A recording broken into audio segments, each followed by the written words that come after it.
హైదరాబాద్ మహానగరాన్ని ఒక విశ్వనగరంగా తీర్చిదిద్దాలనే ఉద్దేశంతో చిన్న పండుగ వచ్చినా మా మంత్రులు ఆనాడు స్వయంగా కూర్చొని దగ్గర కూర్చొని అటు అధికారులు రెవెన్యూ కావచ్చు, మున్సిపల్ కావచ్చు, పోలీస్ కావచ్చు సమన్వయం చేసి శ్రీనివాస్ యాదవ్ గారు, మహమూద్ అలీ గారు, సబిత గారు, మా గౌరవ శాసనసభ్యులు దగ్గర ఉండి చూసుకునేది.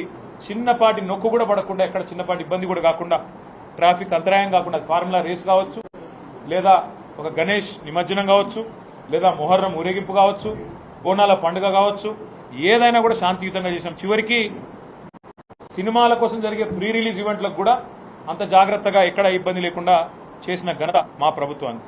కానీ ఈరోజు ఏం జరుగుతూ ఉంది హైదరాబాద్లో మీరే చూడండి. నిన్న పాపం జూనియర్ ఎన్టీఆర్ గారి సినిమా ఆయన ఇక్కడ ఏదో రిలీజ్ ఫంక్షన్ పెట్టుకుంటే దాన్ని కూడా కనీసం నిర్వహించలేని అసమర్థత, గంట్లాంటి పరిస్థితిలోకి ఇలా ఈ నగరం వెళ్ళిపోయింది. ఇంకోవైపు చాలా విచిత్రంగా ట్రాఫిక్ సమస్య నాకంటే బాగా మీకే తెలుసు, నాకంటే ఎక్కువ మీరే తిరుగుతారు. గతంలో ఎట్లా ఉండేది ట్రాఫిక్ మేనేజ్మెంట్, ఇవాళ ఎట్లా ఉండేది అనేది ప్రజలందరికీ తెలుసు. హైదరాబాద్ గంటలు గంటలు ట్రాఫిక్లో ఇరుక్కొని పోయే పరిస్థితి వచ్చింది.